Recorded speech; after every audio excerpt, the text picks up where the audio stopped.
아멘. 네, 오늘 열왕기상 8장 말씀 후반절 54절부터 56절까지의 말씀을 가지고 여러분과 잠시 이야기, 말씀의 은혜를 나누고자 합니다. 오늘 말씀을 본문으로 잡게 된 것은 솔로몬의 이 고백 때문인데요.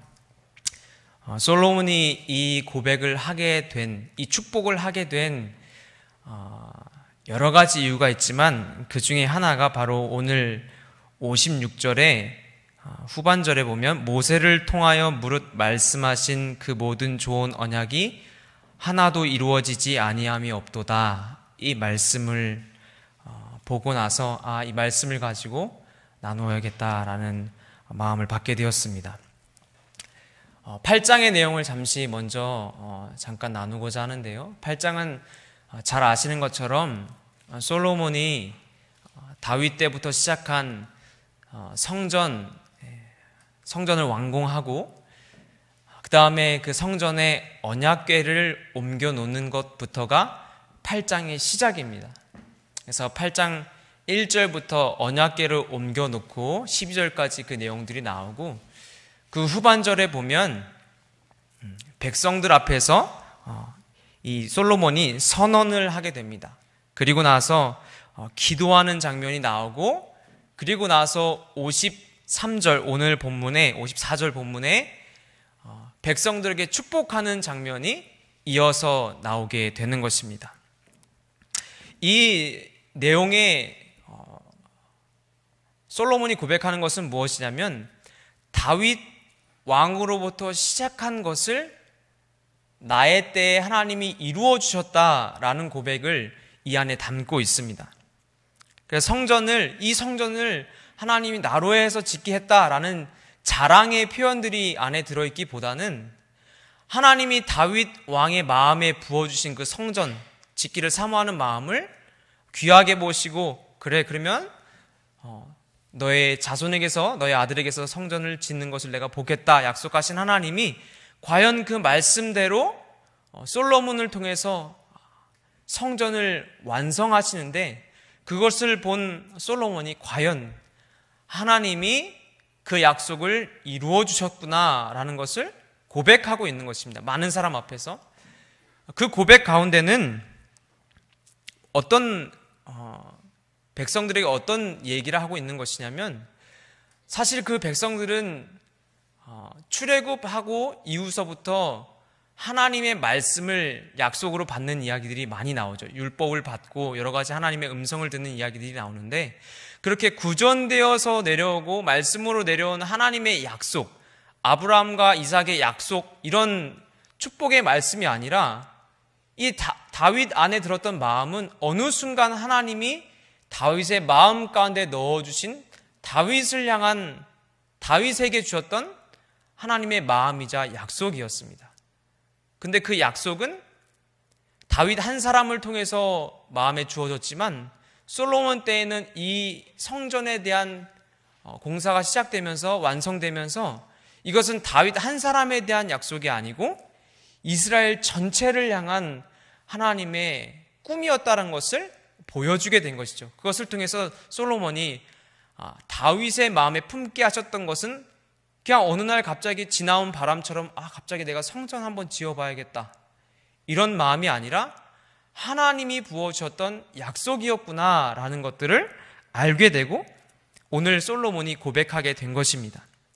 그래서 다윗에게 말씀하신 것을 내 손에 이루셨다라는 이야기를 솔로몬이 하고요. 또 오늘 말씀에는 모세를 통해 무릇 말씀하신 그 좋은 모든 약속, 그러니까 다윗에게 한 것뿐만 아니라 그동안에 내 이전에 있었던 모든 좋은 약속들을 이제 와 보니 하나님이 다 이루어 주셨구나 라는 고백이 이 안에 담겨 있게 된 것입니다.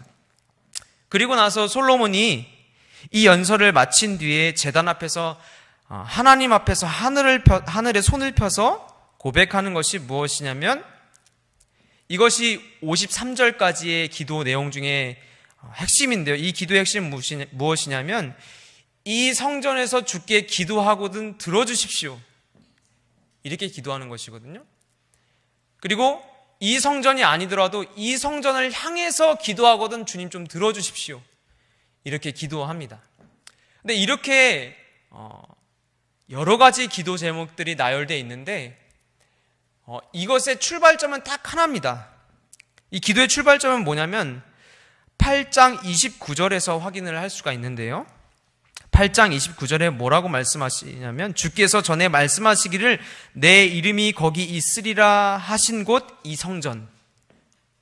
그러니까 솔로몬이 이 기도를 하게 된 출발점이 무엇이냐? 이것도 솔로몬의 그냥 갑자기 드는 마음에서 출발한 게 아니라 하나님이 내 이름을 거기다 두겠다.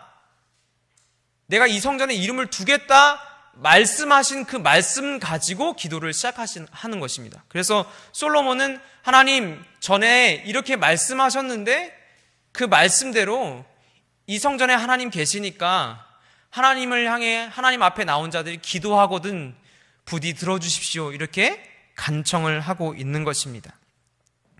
솔로몬은 하나님이 내가 거기 있겠다라고 얘기하신 그 말씀을 잊지 않았던 것 같아요. 그래서 내가 내 이름을 거기 있게 하겠다. 다시 말하면 내가 거기 있을 거야. 난 거기 있을 거다.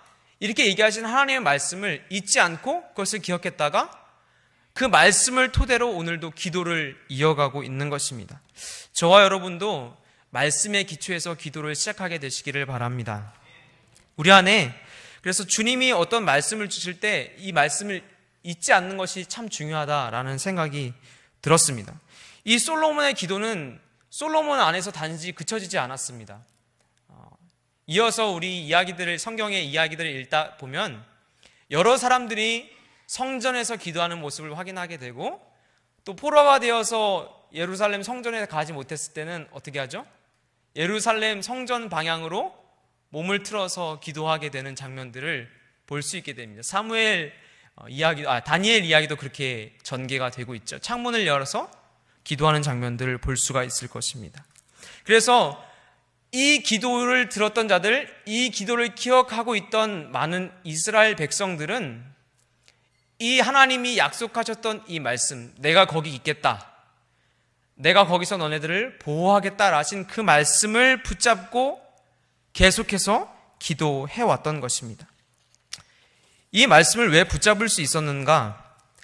솔로몬이 그렇게 간청한 뒤에 9장 3절에 주님이 그렇게 말씀하십니다. 여호와께서 그에게 이르시되 내 기도와 내가 내 앞에서 간구하는 바를 내가 들었은즉 내가 내게 건축한 이 성전을 거룩하게 구별하여 내 이름을 영원히 그곳에 두며 내 눈길과 내 마음이 항상 거기 있으리니. 그러니까 하나님이 그전에도 말씀을 하셨지만 솔로몬이 기도하고 난 이후에도 또 나타나셔서 너의 기도를 들을 것이고 너가 간구한 그 제목을 들을 것이다 라는 하나님이 확증을 한 번 더 해주신 것이죠.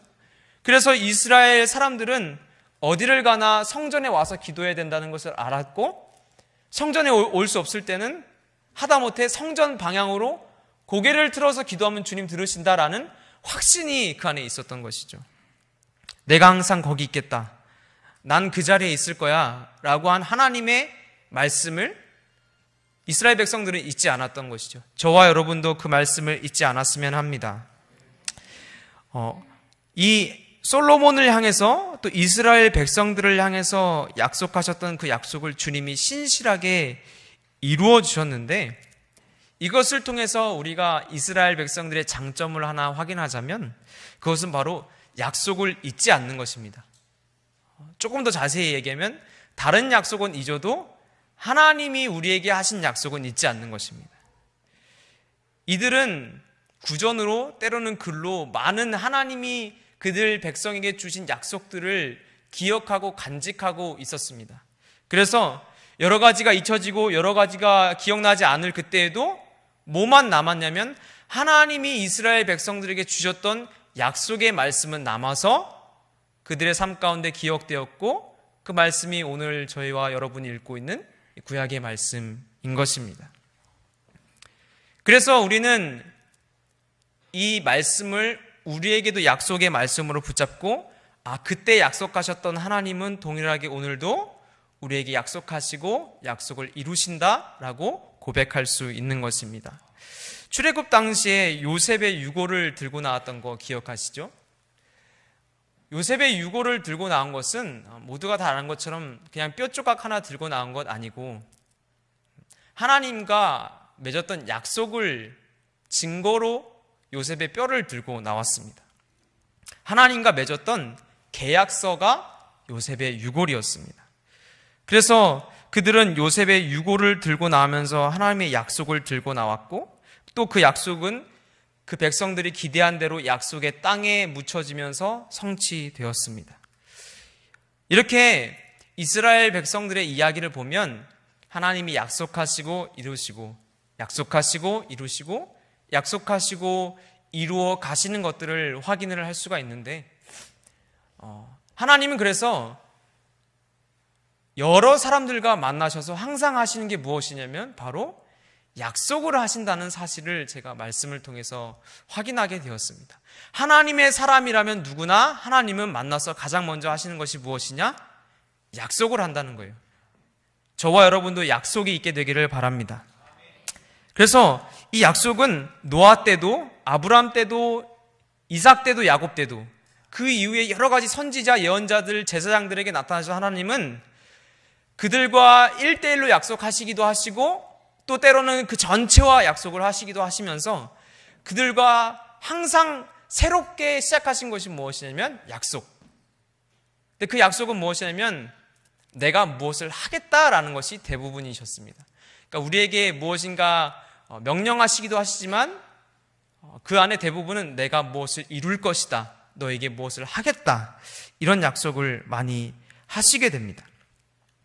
그렇다면 왜 하나님은 하나님의 사람과 만나서 이런 약속을 맺게 될까요?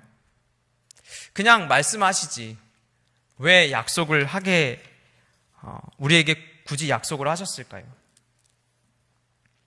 저는 그 중요한 이유 중에 하나를 바로 사랑으로 꼽고 싶습니다.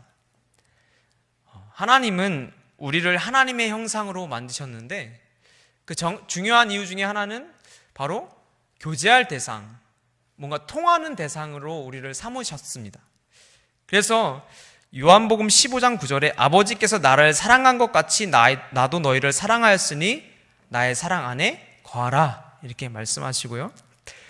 요한복음 17장 23절에 곧 내가 그들 안에 있고 아버지께서 내 안에 계시어 그들로 온전함을 이루어 하나가 되게 하려 함은 아버지께서 나를 보내신 것과 같이 또 나를 사랑하심 같이 그들도 사랑하신 것을 세상으로 알게 하려 하심이로소이다. 이 내용의 중점은 뭐냐면 결국은 하나님이 너희를 사랑한다, 이 얘기를 하는 것이죠. 그러니까 약속의 출발점은 무엇이냐면 하나님이 사랑하는 사람들에게 하시는 언약의 말씀인 것입니다. 다시 말하면 하나 되기를 원하는 사람들에게는 나타나셔서 가장 먼저 하시는 게 뭐냐면 약속을 맺는다는 거예요. 그 약속의 정점이 바로 예수 그리스도이시죠. 이런 하나님의 사랑은 매일같이 우리에게 달려들어와서 약속을 맺게 되시는데, 저는 이걸 사랑하는 연인들 사이에서 조금 이해해 볼 수 있겠다라는 생각이 들었습니다. 다른 사람과 똑같이 얘기하는 것과 그 똑같은 내용을 연인이랑 얘기하는 것과 차이가 나는 것을 여러분 느끼실 텐데요. 제가 예를 들어서 제 여자친구가 나 갑자기 피자가 먹고 싶어, 사줄 수 있어? 그럼 뭐라고 대답해야 돼요? 네. 당연히 사줄 수 있지, 내가 오늘 사줄게, 이러면 뭐가 되나요? 약속이 됩니다. 아주 간단하죠. 그냥 사랑하는 사람이 나에게 뭔가 요구를 했는데 그걸 나한테 이거 내가 좀 이거 원하는데 들어줄 수 있어? 그럼 내가 오케이 하는 그 순간 그것은 바로 언약이 되고 약속이 됩니다. 일반 사람들은 그냥 지나가는 말로 뭐 좀 사줘, 그럼 그래 내가 한번 사줄게, 이러면 이게 어떻게 보면 약속이 아닌데요, 사랑하는 사이에서의 작은 말 하나도 사랑하는 사람 사이에서는 언약으로 바뀌는구나, 약속으로 바뀌는구나. 그런 것을 좀 깨닫게 되었습니다. 하나님도 마치 그런 건 아니실까요?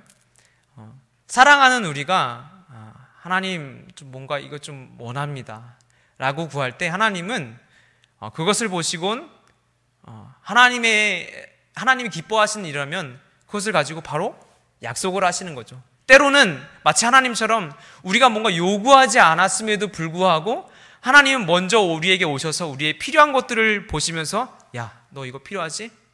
내가 너 이거 사줄게. 너 이거 해줄게 라고 약속하실 수밖에 없는 게 하나님의 사랑의 성품 아닌가라는 생각을 하게 되었습니다. 물론 하나님은 우리처럼 즉흥적이거나 감성적인 것에 치우쳐서 말씀하시지는 않습니다. 하지만 하나님 입장에서 사랑하는 자에게 필요한 것, 또 영혼을 향해서 걸어가는 자에게 무엇이 필요한지 가장 잘 아시는 하나님은 그 사람들에게 필요한 것으로 가져가셔서 약속을 하시게 되는 것이죠. 이 약속이라는 것은 약속, 언약, 맹세 뭐 이런 것들 다 비슷하게 의미를 통칭해서 이 약속, 언약이라는 말은 참 묵상할수록 참 엄청난 단어가 아닌가라는 생각을 하게 되었습니다. 이 약속이라는 단어는 히브리어로 베리트라는 단어인데요. 이 안에 여러 가지 어원적인 의미가 들어있겠지만 그 중에 중요한 것은 바로 뭐냐면 속박하다, 결박하다, 묶다라는 의미를 내포하고 있습니다. 그러니까 약속을 하게 되면 그 약속한 대상과 그 약속한 범위 안에서는 묶이게 되는 것이죠. 그 약속을 해결하기 전까지. 누구든지 이 약속 안에 있으면 그 약속을 완성하기 전까지는 자유로울 수 없는 것이 이 약속의 힘입니다. 다시 말해서 약속을 내 입으로 뱉었는데 약속을 한순간 약속이 나보다 커지게 되죠. 약속을 이루기까지는 약속이 큰 존재가 됩니다. 약속이. 그래서 약속을 이루어야만 자유함을 느끼고 우리 안에 평안함을 느끼는 것입니다. 그런데 이 약속이라는 것이 참 오묘해서 하나님과 우리 사이에도 이러한 것이 묶임이 있다고 생각이 들었습니다. 우리에게 약속하신 하나님은 전능하신 분이십니다. 아멘. 우리에게 모든 것을 다 이루시고 때로는 우리를 징계하시고 우리를 부수시고 우리를 완전히 새롭게 변화시키실 수 있는 이 하나님, 전능하신 하나님은 이상하게 우리와 약속을 맺으시면 그 약속 안에서는 전능하신 하나님이 아니라 약속을 이루시는 하나님으로 바뀌게 됩니다. 다시 말하면 하나님이 우리와 약속을 하시면 그 약속을 이루시기까지 다른 건 못 하시는 거예요. 우리를 사랑하시겠다 약속하셨으면 하나님은 그 약속을 이루시기까지 우리를 미워하시는 것은 못 하시는 것입니다. 우리를 미워하실 수도 있고 우리를 징계하실 수도 있고 우리를 버리실 수도 있는 하나님이 내가 너와 함께 하겠다 약속하신 그 순간부터 하나님은 무엇을 못 하시느냐? 버리는 것을 못 하시는 거죠. 왜냐? 사랑하시기 때문에 그런 것입니다. 이 약속의 출발점은 사랑에 있기 때문에 하나님은 사랑 안에서 하신 약속은 그 약속을 이루시기까지 그 안에, 그 언약 안에 묶여 계시는 것입니다. 그래서 세상을 막 심판하려고 하시다가도 사랑하는 자들의 이야기 한 번에 마음이 약해지시기도 하시고 불의한 자들이 팔은 치는 약한 세상 가운데 내가 한 번 다 뒤엎어야겠다 분노하시다가도 하나님이 사랑하는 자들이 하나님 우리와 약속하셨잖아요. 이 한마디 하시면 참아주십시오. 약속을 붙들고 참아주십시오라고 간청하면 또 그 기도 한 자락에 마음이 약해지셔가지고 또 마음을 풀어버리시는 이 하나님. 하나님은 전능하시지만 어떻게 보면 이 약속 안에서는 가장 약하신 분이 아닐까 생각하게 되었습니다. 그러나 하나님은 한 번 맺으신 언약은 반드시 지키시는 하나님이기 때문에 오늘도 그 사랑에 기초한 언약의 말씀을 붙들고 우리가 사는 것인 줄로 믿습니다. 마태복음 28장 20절에 내가 너에게 분부한 모든 것을 가르쳐 지키게 하라. 볼지어다 내가 세상 끝날까지 너희와 항상 함께 있으리라 하시니라. 하나님은 우리에게 이런 약속들을 계속해서 던져주십니다. 사랑에 기반한 약속들을 던져주시는데요. 우리가 잘 아는 요한복음 3장 16절도 마찬가지입니다. 이런 사랑에 기초한 약속들을 우리에게 탁탁 던져주시면서 내가 너희와 약속했다. 붙들어라 라고 우리를 초청하고 계시는 것입니다. 바울이 이런 이야기를 했습니다. 내가 확신하노니 사망이나 생명이나 천사들이나 권세자들이나 현재일이나 장래일이나 능력이나 높음이나 깊음이나 다른 어떤 피조물이라도 어디에서 끊을 수 없다 이야기했을까요? 네, 하나님의 사랑 안에서 끊을 수 없다. 이렇게 담대하게 이야기한 출발점은 어디에 있겠습니까? 바울 역시 약속의 하나님을 알았기 때문입니다. 바울은 약속의 하나님을 알았고 또 그 약속의 출발점이 사랑이라는 것을 알았습니다. 그래서 사랑으로 약속하신 그 약속은 반드시 지키셨기 때문에 바울 담대하게 선언할 수 있었던 것입니다. 누구도 끊을 수 없다. 누구도 막을 수 없다. 이것을 아는 모든 자들은 약속의 말씀을 붙들고 이겼습니다. 성경의 내용들은 약속을 붙들고 이긴 자들의 이야기입니다.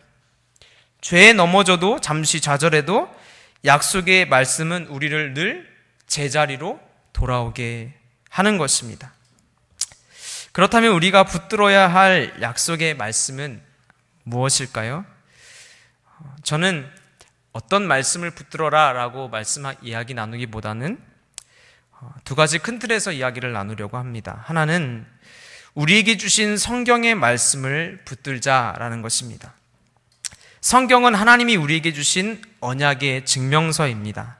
말씀하신 그대로를 이루시는 하나님은 말씀을 붙들고 그 말씀대로 이루실 것입니다.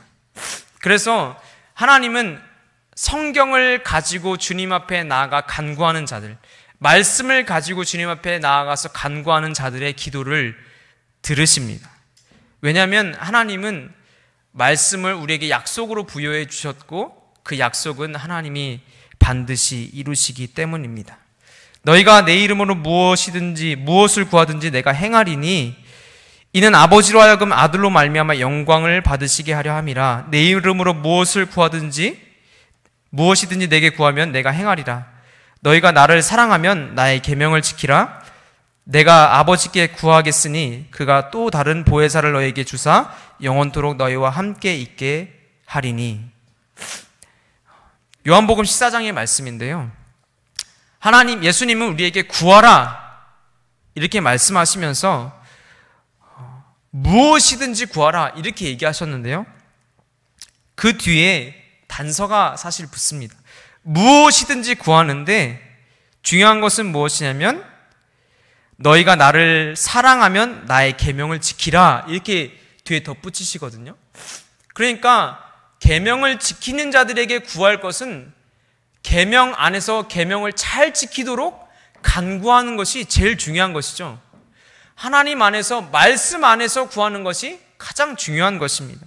그리고 말씀하시기를 보혜사를 보내주겠다 이렇게 얘기하는데 성령님의 여러 가지 역할이 있지만 중요한 역할 중에 하나는 바로 가르치고 생각나게 하는 것입니다. 요한복음 14장 26절에 내 이름으로 보내실 성령 그가 너희에게 모든 것을 가르치시고 내가 너희에게 말한 모든 것을 생각나게 하시리라.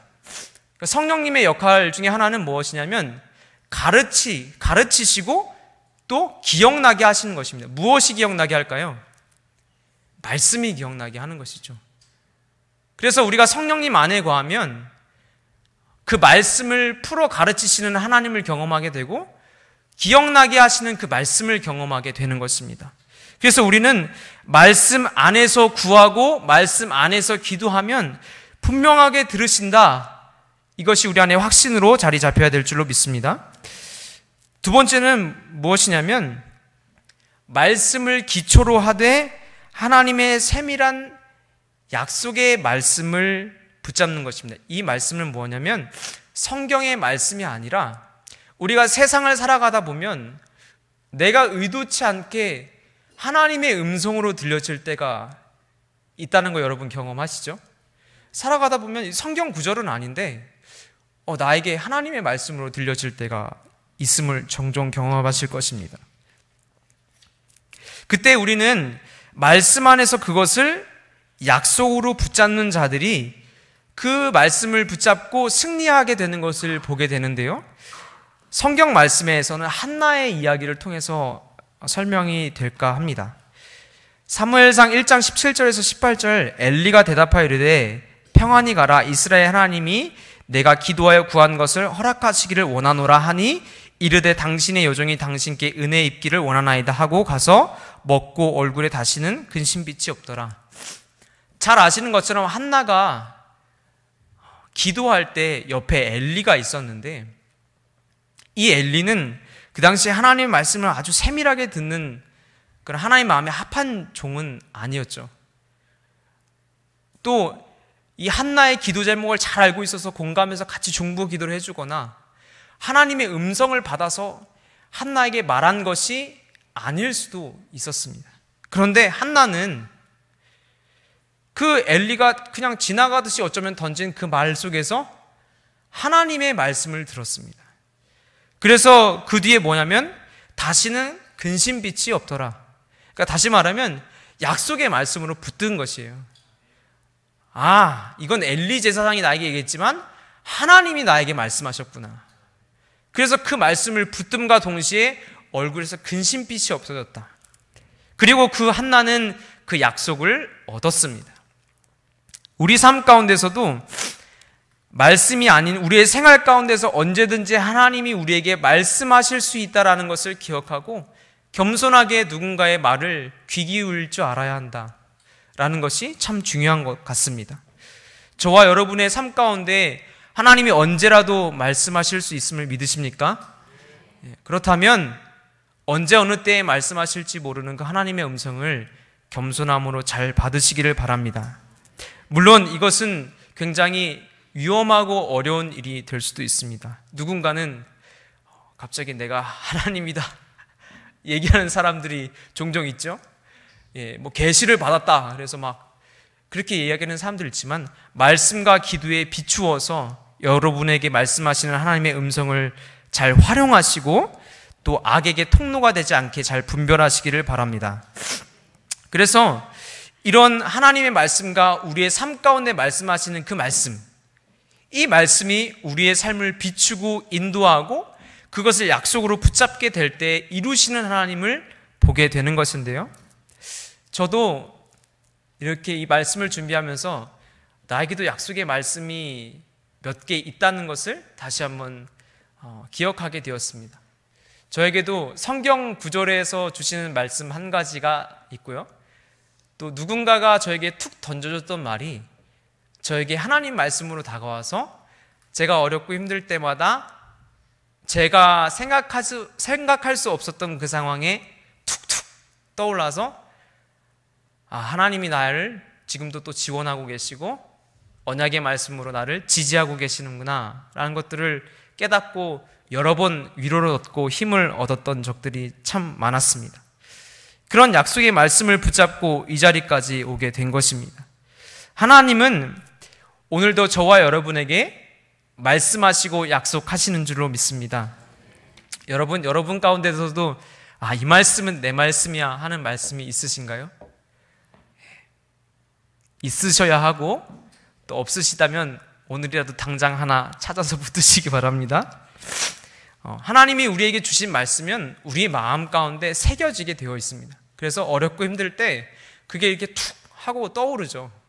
그래서 어느 때나 우리가 죄의 자리에 있을 때, 좌절의 자리에 있을 때, 상황이 어려움에 있을 때 어떤 상황이든지 그 말씀은 우리의 중심에서 툭 터져 나와서 우리를 다시 제자리로 돌아오게 만듭니다.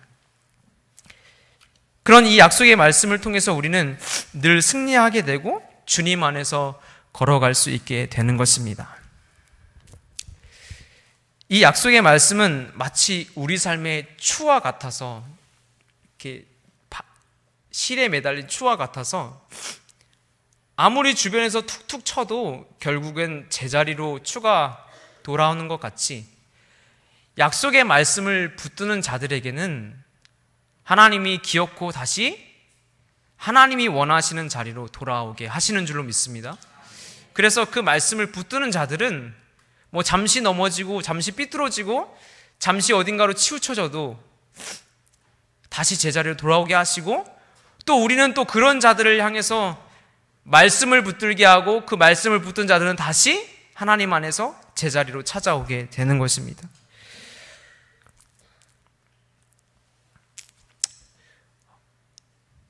저와 여러분의 삶 가운데 약속의 하나님을 기억하시고 이 사랑의 하나님을 기억하셔서, 사랑의 하나님이 나에게 주신 말씀은 어느 때든지 나에게 생명이 되고 진리가 되고 소망이 되고 위로가 되고 능력이 됨을 믿으시기를 바랍니다. 말씀을 정리하겠습니다. 오늘 솔로몬의 이야기를 시작으로 약속의 하나님에 대해서 잠시 나누었습니다. 하나님은 언제나 사랑하는 자들에게 꼭 약속을 하십니다. 약속의 말씀을 주시고요, 그 약속을 따라오라고 믿으라고 권면하십니다.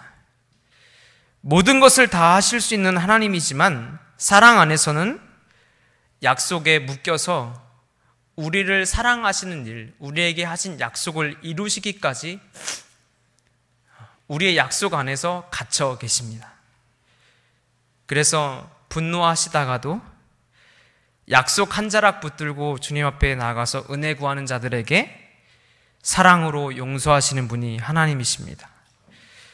솔로몬에게 내가 거기 있겠다 말씀하신 하나님은 오늘도 그 자리에 계십니다. 보혜사를 너에게 주사 영원토록 너희와 함께 있게 하시리니 하신 하나님은 오늘도 그 약속대로 성령으로 우리 가운데 계십니다. 약속하신 하나님은 늘 우리와 함께 계셔서 우리의 기도를 들으시고 다른 것 아니라 약속을 붙잡고 기도할 때 들으시고 응답하십니다. 그렇기 때문에 우리는 늘 약속의 말씀을 붙잡고 약속을 기억하고 약속을 되새기고 약속 따라 걸어가는 저와 여러분 되시기를 소망합니다.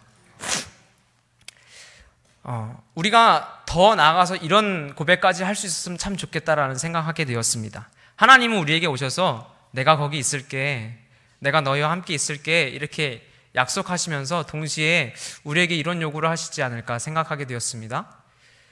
하나님이 우리에게 주님 오늘도 제가 거기 있겠습니다 라고 고백하는 자들의 고백을 얼마나 귀하게 여기실까.